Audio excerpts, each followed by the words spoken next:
അദ്ദേഹത്തിനുണ്ടായിരുന്ന നയചാതുര്യം, ഒന്ന്, അദ്ദേഹം ഏറ്റവും നല്ല എക്കണോമിസ്റ്റായിരുന്നു.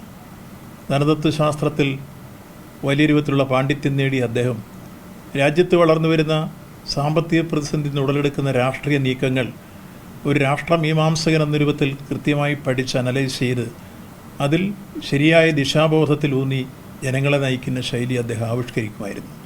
ദക്ഷിണാശാലിയായ ഒരു രാഷ്ട്രീയ നേതാവായിരുന്നു. ആശയസമര വേദികളിൽ വ്യക്തതയുള്ള ഒരു രാഷ്ട്രീയ നേതാവായിരുന്നു.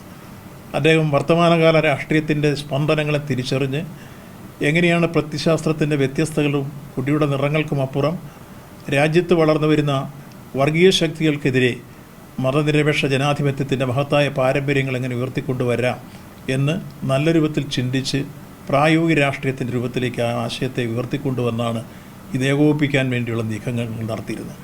അവിടെയാണ് അദ്ദേഹത്തിൻ്റെ രാഷ്ട്രീയ നയതന്ത്രജ്ഞതയും ചാതുര്യവുമെല്ലാം നാം തിരിച്ചറിയേണ്ടത്. അദ്ദേഹം ഈ വിഷയങ്ങളിലൊക്കെ എല്ലാ സന്ദർഭങ്ങളിലും ഇടപെടുമ്പോൾ ഓരോ വിഷയവും നമ്മുടെ രാജ്യത്തുണ്ടാകുമ്പോൾ സമയോചിതമായി സന്ദർഭോചിതമായി അതിനോട് പ്രതികരണം രേഖപ്പെടുത്തുകയും ഒപ്പം ആ നിലപാടിലേക്ക് രാജ്യത്തെ ചിന്തിപ്പിക്കുന്ന രൂപത്തിൽ അദ്ദേഹത്തിൻ്റെ ഇടപെടലുകളും ഓരോ രംഗത്തും നമുക്ക് കാണാൻ കഴിയും.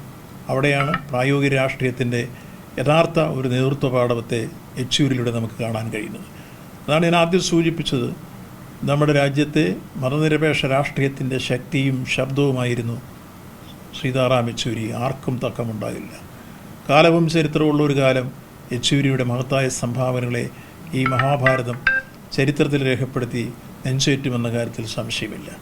അദ്ദേഹത്തിൻ്റെ നീണ്ട പോരാട്ടങ്ങൾ അത് വിദ്യാർത്ഥിയായിരിക്കുമ്പോൾ തുടങ്ങി യൗവന കാലഘട്ടത്തിലും അതിനുശേഷം അദ്ദേഹം പിന്നീട് പാർട്ടി നേതൃത്വ നിരയിലേക്ക് ഉയർത്തപ്പെടുമ്പോഴുമെല്ലാം കർമ്മനിരതമായിരുന്നു അദ്ദേഹത്തിൻ്റെ പൊതുജീവിതം. ഒരിക്കൽ പോലും തൻ്റെ സ്വകാര്യ ജീവിതത്തിൻ്റെ ഭാഗത്തേക്ക് അദ്ദേഹം തിരിഞ്ഞു നോക്കിയിട്ടില്ല.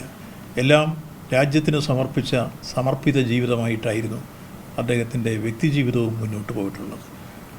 കോവിഡ് കാലഘട്ടത്തിൽ അദ്ദേഹം അനുഭവിച്ച വേദനാജനകമായ അനുഭവങ്ങളും അദ്ദേഹത്തിൻ്റെ മകൻ നഷ്ടപ്പെട്ടപ്പോൾ അദ്ദേഹത്തിൻ്റെ പ്രതികരണം രാജ്യം കണ്ടു. ആ പ്രതികരണത്തിലൂടെ അദ്ദേഹത്തിൻ്റെ ഉന്നതമായ സാമൂഹ്യബോധം എന്താണെന്ന് രാജ്യം തിരിച്ചറിഞ്ഞു.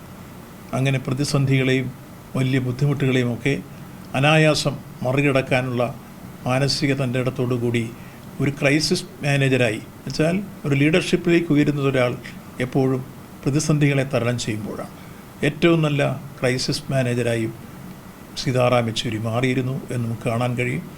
അദ്ദേഹത്തിൻ്റെ വിയോഗം രാജ്യത്തിന് സമീപകാലത്തൊന്നും നികത്താൻ കഴിയുന്നതല്ല. CPIM സംബന്ധിച്ചോളമുള്ളത് ഒരു കളക്റ്റീവ് ലീഡർഷിപ്പ് എപ്പോഴും കൈക്കൊള്ളുന്ന പാർട്ടിയാണ്. എന്നിരുന്നാലും അദ്ദേഹത്തിൻ്റെ ആ സാന്നിധ്യം നമുക്കില്ലാതെ വരുമ്പോൾ ആ ശൂന്യത വളരെ പെട്ടെന്ന് നമുക്ക് നികത്താൻ കഴിയില്ല. ആ വിഷമം നമ്മളെല്ലാം വേട്ടയാടുന്നുള്ള കാര്യം സംശയമില്ല. അദ്ദേഹത്തിൻ്റെ വേർപാട് നമുക്ക് പുരോഗമന പ്രസ്ഥാനങ്ങൾക്ക് മാത്രമല്ല പൊതുജനാധിപത്യ പ്രസ്ഥാനങ്ങൾക്കും അതോടൊപ്പം രാജ്യം ഉറ്റുനോക്കിയിരുന്ന രാഷ്ട്രീയ നേതാക്കളിൽ പ്രമുഖനായി മാറിയിരുന്ന അദ്ദേഹത്തിൻ്റെ വിലപ്പെട്ട സംഭാവനകളും അദ്ദേഹം ഉയർത്തിപ്പിടിക്കുന്ന നിലപാടും നിലവാരവും മനസ്സിലാക്കിക്കൊണ്ടായിരുന്നു ബഹുജനങ്ങൾ അദ്ദേഹത്തെ ഉറ്റുനോക്കിയിരുന്നത്. അങ്ങനെ ഒരാൾ ഇല്ലാതെ വരുമ്പോഴുള്ള വിഷമം വളരെയധികം പ്രയാസം അനുഭവപ്പെടുന്ന കാര്യത്തിൽ സംശയമില്ല. അത് CPIM സംബന്ധിച്ചോളം ഒരു കളക്റ്റീവ് ലീഡർഷിപ്പിൻ്റെ പാർട്ടിയാണ്. അപ്പോൾ കൂട്ടായ പ്രവർത്തനത്തിലൂടെ അത്തരം ശൂന്യതകൾ പരിഹരിക്കപ്പെടാനുള്ള ഭാവി കാണുക എന്നുള്ളതാണ് നമ്മുടെ മുമ്പിൽ വരുന്ന കരണീയമായ മാർഗം. ഒരു ഘട്ടത്തിൽ അദ്ദേഹം പോരാട്ടങ്ങളുടെ ഏതെല്ലാം വീഥികൾ തുറന്നിരുന്നു എന്നുള്ളതിന് ഏറ്റവും നല്ല തെളിവാണ്. ഒരുപക്ഷേ ഇപ്പോൾ ഏറ്റവും അവസാനം നടന്ന പാർലമെൻറ്റ് തെരഞ്ഞെടുപ്പിൽ രാജ്യത്ത് ഇന്ന് കണ്ട മാറ്റം ഒരുപക്ഷേ NDAക്ക് അതിൽ പ്രധാനമായും BJPക്ക് ഭൂരിപക്ഷം ഒറ്റയ്ക്ക് കിട്ടാതിരിക്കാൻ പറ്റിയൊരു സാഹചര്യ രാഷ്ട്രീയം രൂപം പരുവപ്പെടുത്തിയെടുക്കുന്ന രംഗത്ത് യെച്ചൂരിയുടെ സംഭാവന വളരെ വളരെ വിലപ്പെട്ടതായിരുന്നു. അദ്ദേഹം ഉയർത്തിക്കൊണ്ടുവന്ന നിയമ പോരാട്ടമായിരുന്നു ഇലക്ട്രൽ ബോണ്ടിൻ്റെ. ആ ഇലക്ട്രൽ ബോണ്ടിലൂടെ അദ്ദേഹം രാജ്യത്തിൻ്റെ പരമോന്നത നീതിപീഠത്തിൻ്റെ മുമ്പായി ഉയർത്തിയ പോരാട്ടം രാജ്യം ശ്രദ്ധിക്കപ്പെട്ടു എന്ന് മാത്രമല്ല ഇന്ത്യൻ രാഷ്ട്രീയത്തിൻ്റെ ഗതിയെ തന്നെ മാറ്റിയെടുക്കാൻ സഹായിച്ച സുപ്രധാനമായ നിയമ പോരാട്ടമായിരുന്നു എന്ന കാര്യത്തിൽ സംശയമില്ല.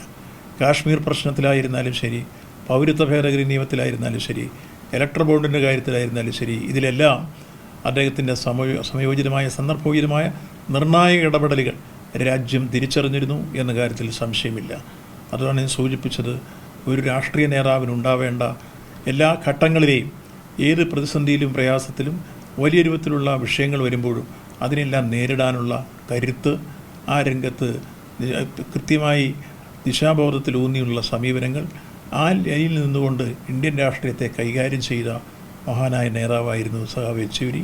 അദ്ദേഹത്തിൻ്റെ വേർപാട് വേദനാജനകമാണ്, ദുഃഖകരമാണ്. അദ്ദേഹത്തിൻ്റെ വേർപാടിൽ ദുഃഖവും അനുശോചനവും രേഖപ്പെടുത്തുന്നു.